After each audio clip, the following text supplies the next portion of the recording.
I'm John Lienhard with The Engines of Our Ingenuity.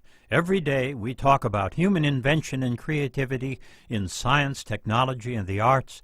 We talk about all the drama and intrigue, insight and personal conviction that constantly bubble just below the surface of a world built by human hands. We honor complexity at the same time we keep things understandable. Do join me. We'll have a lot of fun together. Weekdays at 5:45 on KSJE.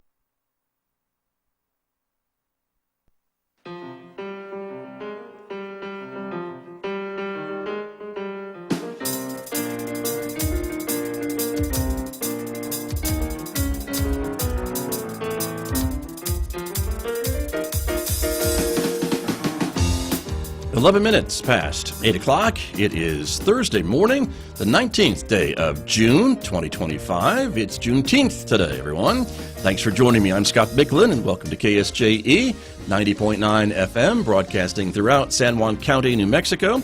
In Durango, Colorado, you can tune into us at 103.3 FM. And if you're listening to my voice anywhere else on the planet, you've gone to our website to do that. Streaming all the time, ksje.com.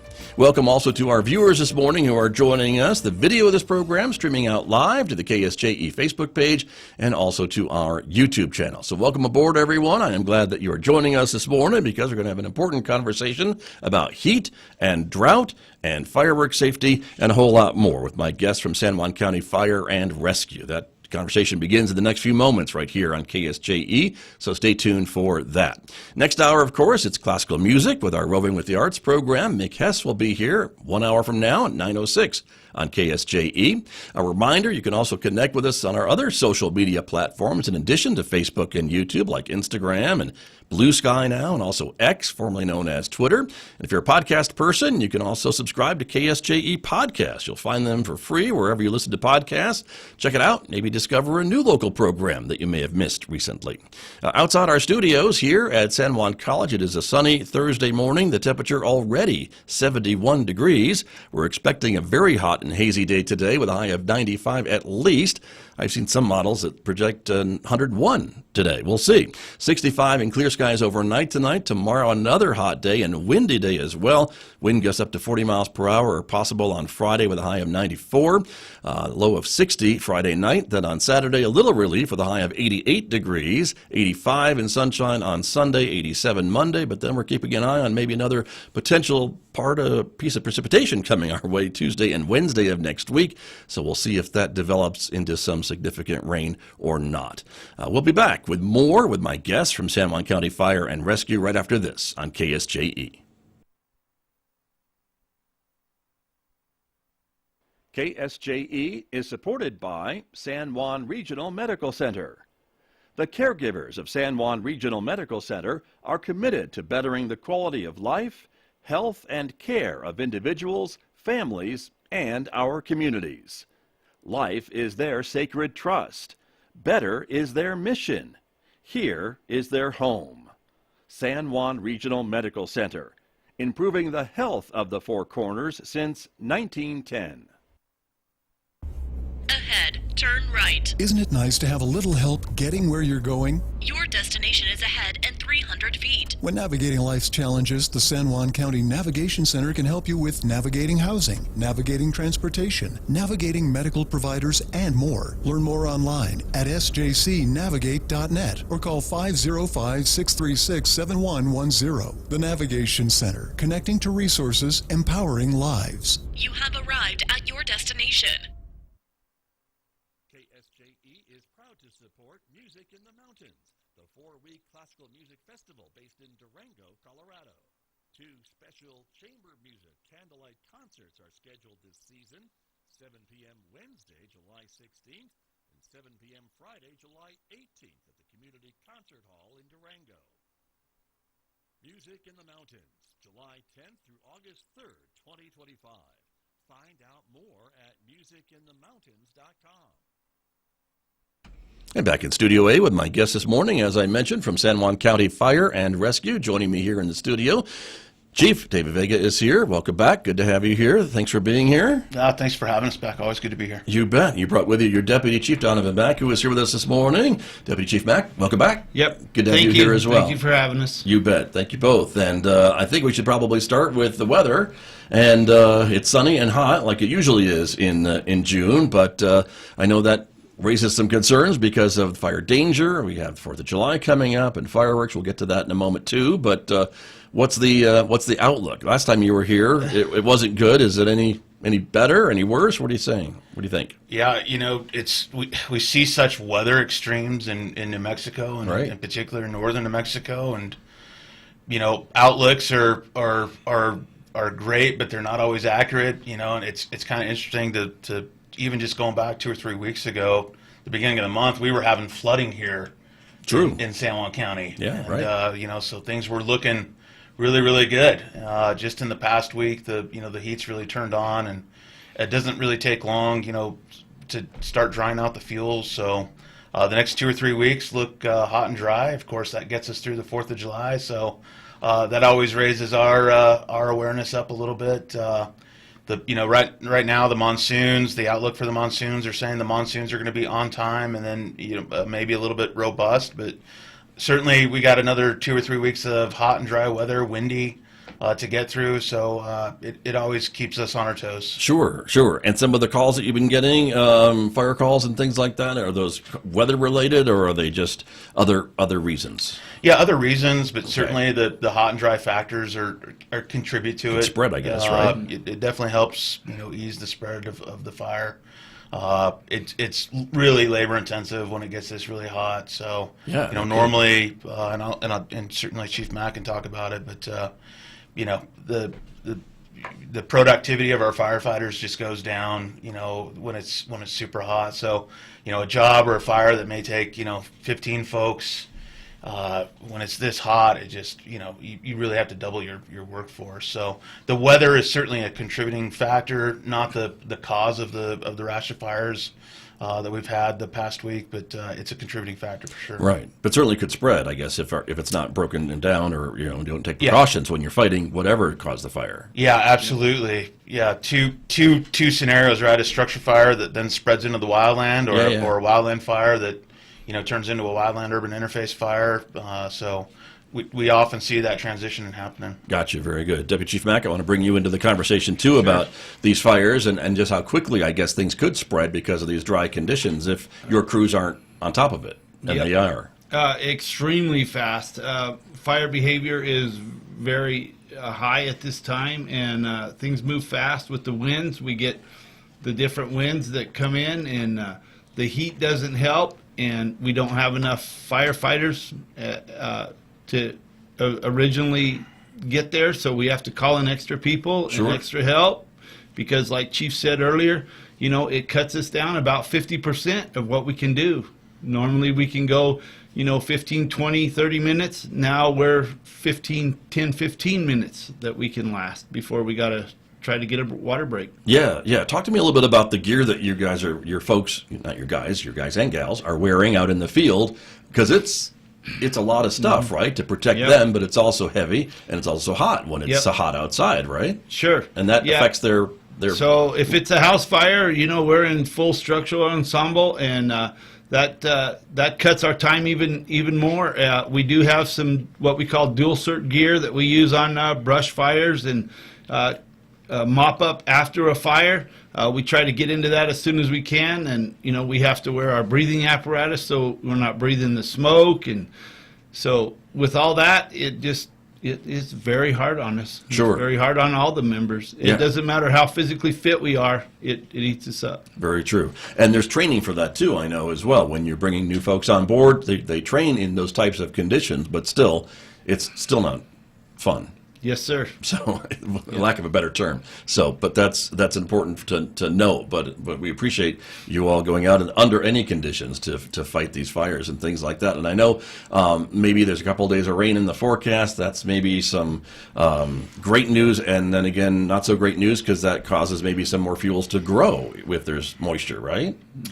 Yeah, there's certainly the potential for lightning. That's the other thing that we start to worry about this time of year with with the early onset of the monsoons. Usually that first week of the monsoons are the dry monsoons, as we call it, and so you see a lot of lightning and not a whole lot of precipitation. So it's a little bit it's again one of those situations where we always look forward to the moisture, but the lightning without moisture causes us problems for sure. So it's one of those things we're definitely tracking. Gotcha. But still no restrictions necessarily. We're not in any kind of a fire. I know there's a no burn date today especially, but no other restrictions that I'm aware of. Yeah, we are not issuing burn permits now through the weekend, and next week we'll evaluate whether we are starting to hit our parameters for issuing actual restrictions.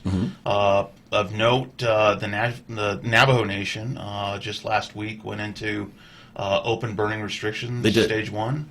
The federal agencies have not yet, but again, if the hot and dry weather continues over the next week or so, some of those matrices are going to be coming into line, so you may see some restrictions coming up. We'll see what this little squirt of moisture, if that develops next week, but I certainly wouldn't be surprised if you start to see some restrictions coming into play over the next week or so. Gotcha. So for folks who may be planning a 4th of July camping trip or something, that may impact their plans, even though they could still camp, just not with a campfire. Yeah, absolutely. All the national forests, whether it's here in New Mexico, the Carson National Forest or the San Juan National Forest, look at their social media pages. If there's any fire restrictions, those are going to be on those pages. Certainly we'll put them on our social media. Yeah. So, if you are heading out, look at those restrictions. But regardless, it is hot and dry. Those simple things that you can do, always have a water source nearby. Make sure if you do have a campfire, you've got a campfire ring around it so that fire can't come outside the ring. Some really, common sense steps. Right. Never leave a fire unattended. Those are all really common sense things. So regardless, just recognize the conditions. Sure. And I know you say that every year, and I appreciate that you say it every year because it needs to be said every year because there are still, unfortunately, fires that are caused by folks who aren't taking those precautions, and in certain conditions they can spread. We've seen some really serious and devastating forest fires and wildland fires in other areas, maybe not ours necessarily, but regionally, that can be devastating. Yeah, absolutely, and I'll bring it back here locally, and Chief Mack can talk a little bit about this, but it's so unfortunate this time of year. We see some devastating losses of private property. Very innocently, someone will go out, with the intention to burn some weeds.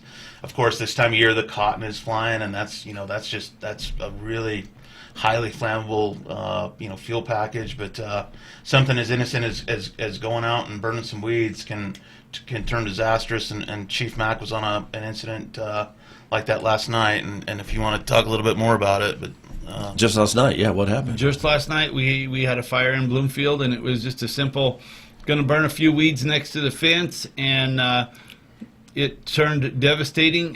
There was a home that was burned and two vehicles, and Yikes. it just it turned into a 4-hour event for us. And Wow.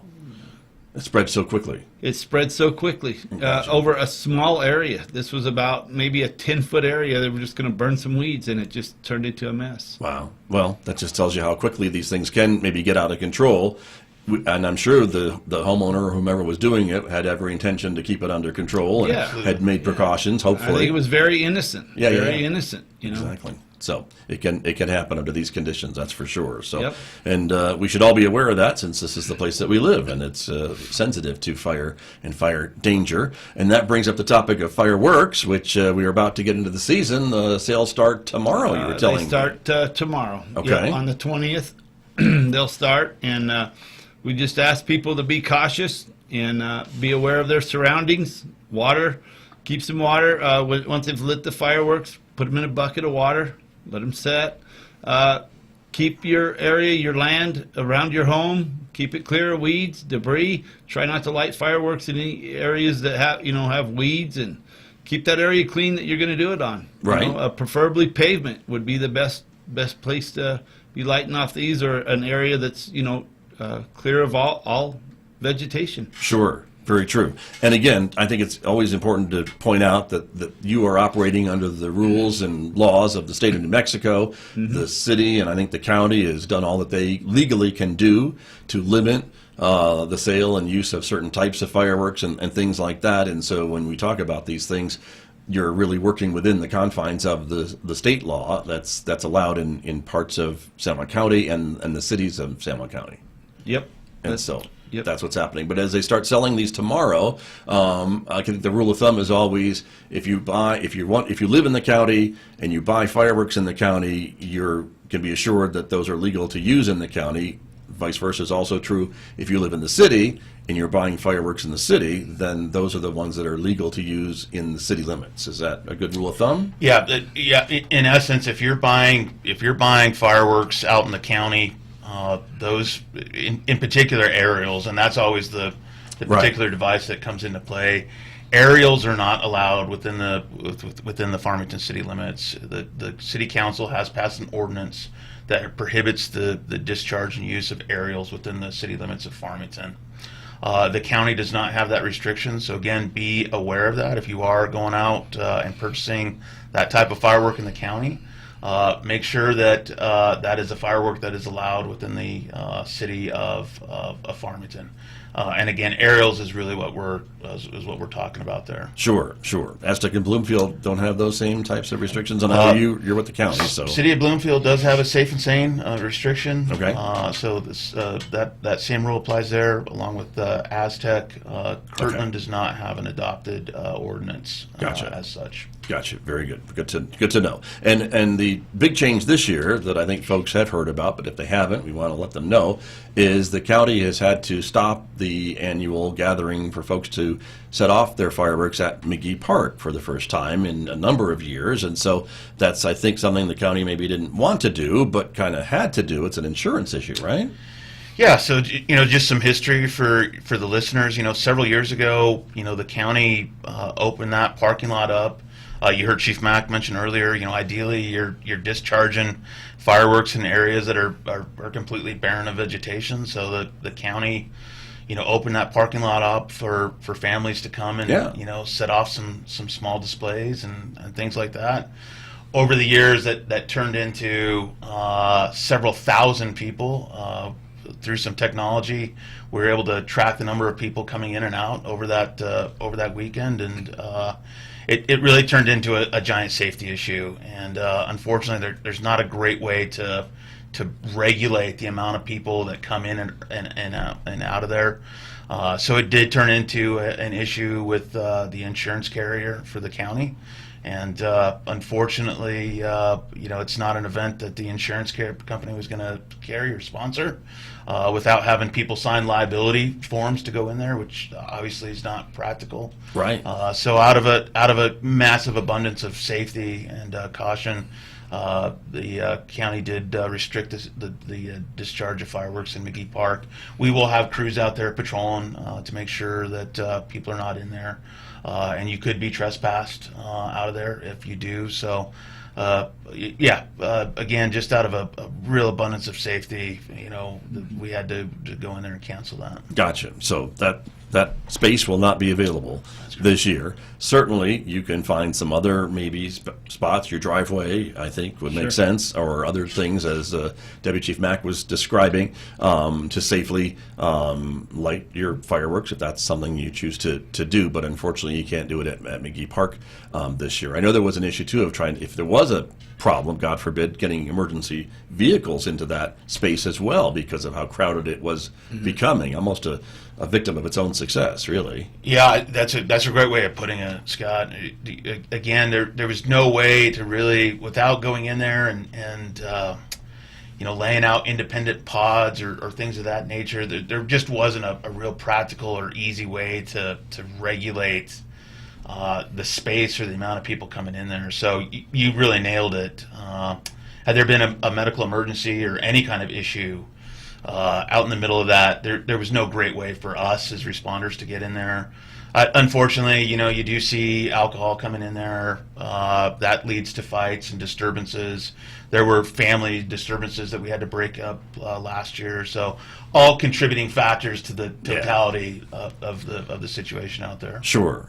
Very unfortunate. So again, no fireworks at McGee Park this season. But there certainly will be other professional fireworks shows in the community that folks can certainly get their fix if they're looking for fireworks. And so, again, it's important to note that City of Farmington's going to have their show on the 3rd, again, here off of Sullivan Hill, which I know Salmon College is a great viewing spot for families to come and enjoy. Also, the City of Bloomfield is returning with their big show on the 5th of July. 5th, yeah. And that's a big deal as well. Yeah. So. Yeah, great shows, Right. both in Farmington and Bloomfield, and great places for you and your family to come out and watch outstanding shows very safely. And we talked earlier about the parade. Right, exactly. That's going to be happening. 4th of July parade is 4th, back on the yeah. 4th, so folks will be able to enjoy that downtown in downtown Farmington. Thank you, Film Four Corners, for taking over that and organizing the 4th of July parade. So there are certainly plenty of things for folks to do and families to do over the 4th of July holiday coming up. But again, for the professional shows, there's great vantage points both in Farmington and Bloomfield. It's things that the fire departments can plan for. If there is a problem, you can get on it right away. Absolutely. And that's why these shows are able to continue even in drier conditions. Absolutely. Which is kind of great to be able to see. So we appreciate that as well from all your crews and getting ready to stage and be ready for that in all these areas. So Absolutely. very good. Busy time though for your department. I know you've had a lot of calls. I pulled up the numbers from May, I think. Yeah. And maybe a lot of folks would be surprised to know just how many calls come in for San Juan County Fire and Rescue. Let's take a look at just this call volume from May. A total of almost, over 750 calls, 769 for exact. 27 fires you responded to. Yep.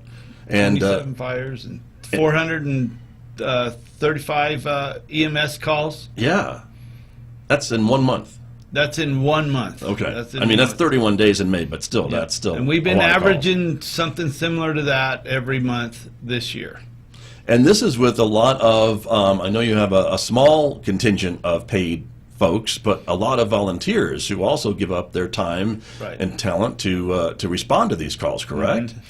We have 80 volunteers right now. So not a lot to take care of that amount of calls. Right. I mean, our math folks can do the math on those calls and figure out how many calls 80 volunteers would have to go on. I know they don't all go on every call, but that's a lot for your folks.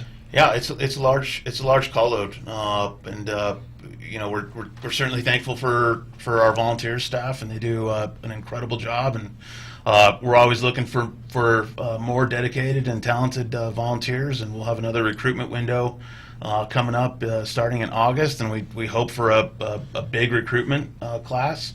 We've got a great class of volunteer cadets that are going through the training pipeline right now.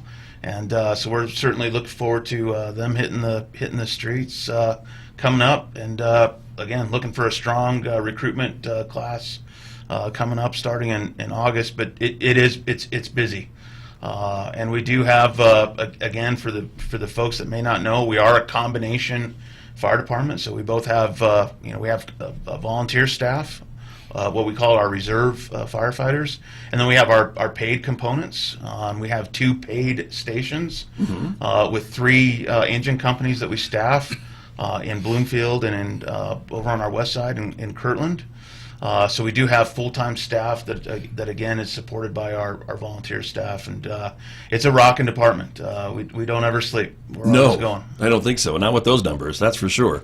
And again, because of those paid-off firefighters and rescue personnel, that just ensures that if their call does come in, you've got staff to send Absolutely. to those calls. Obviously, if you had a fuller staff of volunteers, you could certainly rescue, get to more of those calls too with just your volunteers. And so I always like to put the word out to folks if they're interested to find out more about the opportunities. You don't have to wear the gear necessarily and still be a volunteer with the fire and rescue department. If you want to I don't know, deal with the media or direct traffic or whatever the case may be. Those are some of the other jobs I think that are maybe non-firefighting, but also still important jobs to have.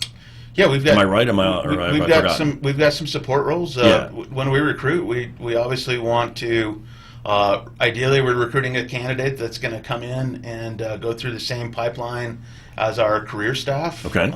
We need those firefighters on the volunteer side that can come in and handle any type of emergency. Good point. The ideal candidate for us is someone that's community service oriented, obviously in a physical condition that can perform arduous duty, and can successfully navigate the training pipeline of being a firefighter and medical responder. But we do have support roles, and listen, if you want to come in and do something with us, we can absolutely explore opportunities. Gotcha. Good to know. And if I live in Farmington, let's say, but I work in Bloomfield, can I still be a volunteer with San Juan County Fire and Rescue? Absolutely. Okay. Absolutely. And I guess then the idea would be if there's a call and I'm in Bloomfield and there's a call in Bloomfield, I could respond to that call. Yeah, or so anywhere, there's really. There's still that the call when needed model that still exists, but Right. As our organization grows and develops, and as the need for our services arises, our staffing models have definitely changed. The old volunteer, that old volunteer mentality, Scott, was exactly that. It was basically a call when needed. Okay. Model. When we're a fire department that's running 8,000 calls a year, that call when needed model just doesn't really meet the needs of the citizens. Okay. So we've had to adopt and change our and adapt to that need. So we do have programs that allow our volunteers to sign up for shifts. I see. At specific stations. Gotcha. So there's not that delay, right? So in that call when needed system, in a traditional volunteer service, you get the call. If you're at home, you travel to the fire station. Right. Then when you get to the station, you travel to the call. So there's that time delay there. Sure. So it's much more efficient when we have our folks signing up for shifts at the stations. It just eliminates that time lag. So again, when you're running 8,000 calls a year, that call when needed, it doesn't work great. It's certainly not efficient. So. Gotcha. Not your preferred way. Absolutely. To run the department, which makes a lot of sense as you describe it to me and explain it to me. And so if I'm signing up to be a volunteer, I'm also committing to serving a certain amount of hours every week, every month at a station to fill that need. That's what I'm signing up for. Absolutely. Right? Yeah. Got it. Absolutely. Very good. And you guys provide a lot of training for your volunteers. It's a full program, right? Sure. Chief? Yeah. It's a full program. You get fire, EMS, extrication, hazmat, wildland training. You get SEVO driving course. The other thing is that we have a nominal fee program for the volunteers. So Right. as they respond to calls, they can pick up some extra money if that's what they're looking for. Sure. Per se, a part-time job. Right. So shifts pay an amount of money, and then per call pays an amount of money. Okay. So that's built into the program as well. built into the program, yes. Gotcha. Very good. It's paid we pay for your training, but we also give you nominal fees to attend the training. See? Win-win. Win-win. There you go. And so, as you mentioned, you're going to be recruiting in the later this summer in August, right? Starts in August, but you can get on the San Juan County Fire and Rescue website. You can fill out a form that you're interested. We'll make contact with you, see what you're looking for, what you're interested in. Explain to you the process, get you excited about it. Right. Excellent. And then in August, you would fill out an application, and the process would start to get you ready for training in January. That's how it goes. So that's great. And then the January training, and as you mentioned, you've got some folks in the pipeline, and Yep. they'll be graduating sometime soon. They'll be December. The ones now that So are it's in 12 the months. pipeline will come. Yeah, it's about a 12-month training process, Okay. and Very good. How many do you have in the training right now? Do you I believe know the we number? have 14 right now. 14. Yeah, 14, 15 candidates going through the pipeline Okay. right now. It's intensive. Well, they're getting all that training that Deputy Chief explained. Yeah, it's a and lot. again, you're accommodating schedules for folks that have full-time jobs. Of course, accommodating their full-time jobs, it does draw out that training pipeline a little bit. But the benefit of the changes that we've done, Scott, is when our cadets pass the academy right now on the volunteer reserve side, Right. They're coming out with all their medical certifications, structure firefighter 1 and 2, wildland hazmat. So that candidate is immediately ready to hit the street running and able to do the job in all types of emergencies. So Gotcha. it's intensive. It's not something that everyone can do. Certainly all the volunteer fire departments or combination fire departments across the state of New Mexico and really across the entire union everyone's struggling with bringing in volunteers right now because it is labor intensive. Sure. You're asking someone to do a full-time job and not get really a whole lot of compensation for it. We do have the nominal fee program, obviously, but it's not for everyone. Right. And so. Again, that's why we do go out and we'll be recruiting, and we hope for a big recruitment class this year. Okay, very good. Well, And if hopefully- you're yeah.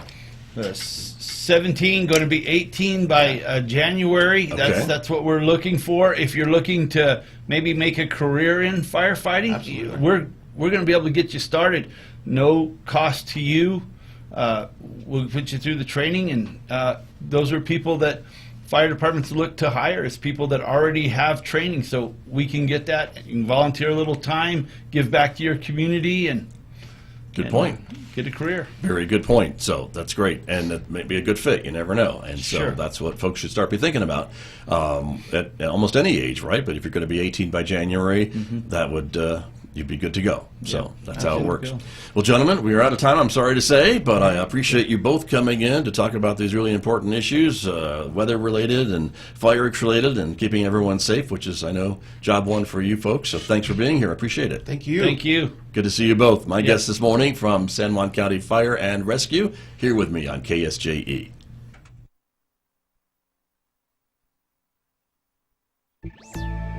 One of the poorest countries in the world